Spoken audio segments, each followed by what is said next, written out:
ভালো আছেন? ভালো আছি বাবা। কাকা আপনার কি সমস্যা? সমস্যা বাবা, স্ট্রোক করছে।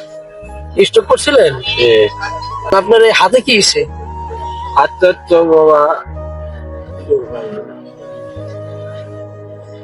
হাত লাগাতে পারেন না? না, জি না। ওষুধ খাইতেছেন?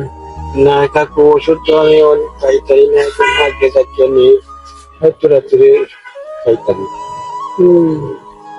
সকালে খাইছেন কি আপনি? না, সকালে রুটি নাস্তা খাইছি বাসায়। এখন ভাত খাইবেন? আচ্ছা, হ্যাঁ, সামনে ভাত বাবা খাই আমি। ভাত খাইবেন? আচ্ছা। তাহলে আমি আপনাকে কিছু টাকা দিয়ে দিই, আপনি খাই নেন। আচ্ছা বাবা। হ্যাঁ, আচ্ছা। মানে হাতে কোনো কাজই করতে পারেন না? না, না বাবা, আচ্ছা টাকা দিলে কত টাকা পান আপনি? ও উপরে করে 500। 500 টাকার মতো পান না? এত ওষুধ খাইতে খাইতে মনে শেষ হয়ে যায়। বাসায় কে কে আছে? বাসায় গেলে আমার ওয়াইফ আছে। আপনার ওয়াইফ কি করে? বাসায় বইটা বাসায় থাকে না? সে কোনো কাজ করতে পারে না? কাকা, আমার সামর্থ্য অত একটা নাই, বুঝতে পারছেন?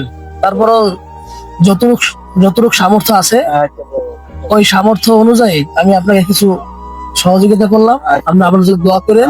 হ্যাঁ, ঠিক আছে বাবা, তাহলে যান, আপনি কিছু খাইয়া নিন। হ্যাঁ, আসসালামু আলাইকুম। ভিডিওটি ভালো লাগলে সবাই একটু বেশি বেশি করে শেয়ার করে দিবেন। আল্লাহ হাফেজ।